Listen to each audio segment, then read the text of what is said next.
Hi, my name is Athena, and I am a certified hypnotherapist specializing in clinical hypnotherapy and past and current life regression. And today I want to talk about social programming and perceptions and how we can look to modify those perceptions and how we actually do that within the course of hypnotherapy work. So first and foremost, social programming forms your perceptions of reality. And social programming happens to be things like your belief structure, the ideas, the concepts that you were raised with, and how they formed your views and opinions of the world. So, for example, an easy idea would be you grew up, going to church, and if you went to church, then there were certain beliefs that were imposed upon you as far as what is right, what is wrong, what you should do, what you shouldn't do. And those form your perceptions over time, which is what you look through your lens of life with. Now, when it comes to perceptions dealing with other people, one of the things that you find is sometimes your perception of a situation is completely different than their perception of a situation, in which case you have a conflict. And oftentimes what we find is that we are trying to continuously make that other person buy into our version of reality.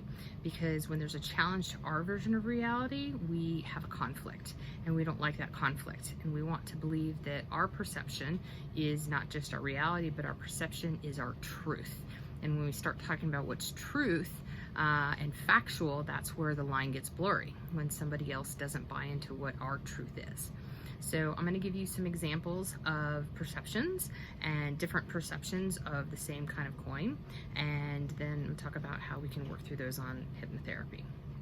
So the first perception that I want to walk you through is, for example, you're watching this video, there's this woman in front of you, she's saying she's a certified hypnotherapist, etc., and the first thing that you notice is that she's wearing a sweatshirt and she's got a messy ponytail.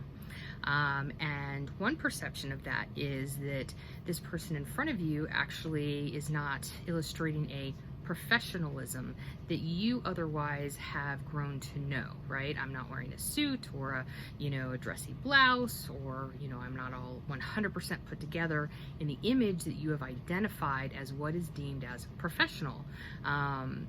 And that is one perception, and that is a valid perception, because you have been conditioned that in order to be seen as a business professional, you're supposed to look a certain way, you're supposed to act a certain way, and you're supposed to present yourself a certain way. So that's one side of the coin. Now, if you asked me, my perception, I have a couple different views on that. So first and foremost, while I do understand that perception, I chose one to be my authentic self. And I wasn't going to say, well, I'm going to do a 10-minute video and I'm going to go, dress myself up all right and do my hair and, spend an hour trying to, make myself look, perfect for a video, when really it's a 10-minute video and the content itself is what's important. Secondly, when I actually do hypnosis or hypnotherapy for people and it's remote, one of the things that I tell them to do is I want them to be in extremely comfortable clothing. So it could be sweats, leggings, sweatshirt, t-shirt, whatever it may be. Now, if you were put in a situation where you're going to be laying in a chair, laying on a couch, you're in like very comfortable clothing in your home, and the person, is videoing you through, through the internet, right? And they're dressed up to the nines. To some degree, there's an imbalance there. So for me, it's also a way to say, this is who I'm in. We're gonna have a layer of comfort between the two of us. It doesn't mean that I am not qualified in what I do. It doesn't mean I'm not good in what I do.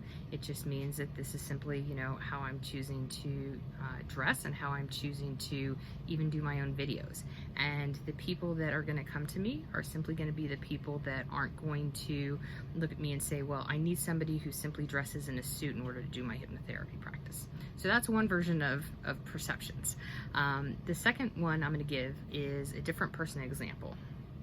So for me growing up, I always had this view of my mother, and the perception I had of her was that she was this emotionally strong woman, just so emotionally strong, and that I, on the other hand, was emotionally weak. And I held that belief for about 40 years. And then came to light some information in my life that when I stepped back and I analyzed it from a different lens and then looked back at my mother and the choices that she made, or you could even say maybe the choices she decided not to make, I actually had to change my perception of my mother. And instead of looking at her as if she was this emotionally strong woman who, I would never be able to, be on the same page with, I actually realized that she was very, very emotionally weak. And the choices that she made were actually made out of fear and out of a refusal to believe something, because in believing that, it meant a whole lot of other horrible stuff for her, and she just couldn't deal with it. So, it became a change in my own perception of how I viewed my mother. Now, in hypnotherapy work, a lot of what I'll do is inner child work, because usually in the current lifetime, there's an event that happens sometime before the age of 7 that is a key to how you look through life as it relates back to yourself.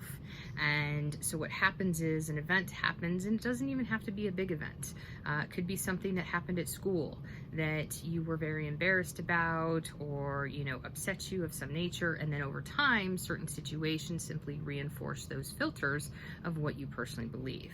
So in the inner child work that I do on current life regression, we actually take a look and say, okay, let's go back to those situations and let's try to identify if we can see this through a different lens, and see if we can change your perception of how you view that situation now as an adult, and looking at it differently, and understanding how you've kind of come around the fence on this. And so we actually look to change the perception of those events so that it no longer has any type of a crippling effect on you and continues to manifest negatively in your current life. Inner child work, very, very vast as far as what those things could be. Sometimes what I do, depending on the situation, is I will have somebody visualize that they are looking at a mirror and they see their current self, and then they see the vision of themselves as a child. And one of the things that they do is they actually will hold and love their child, their inner child.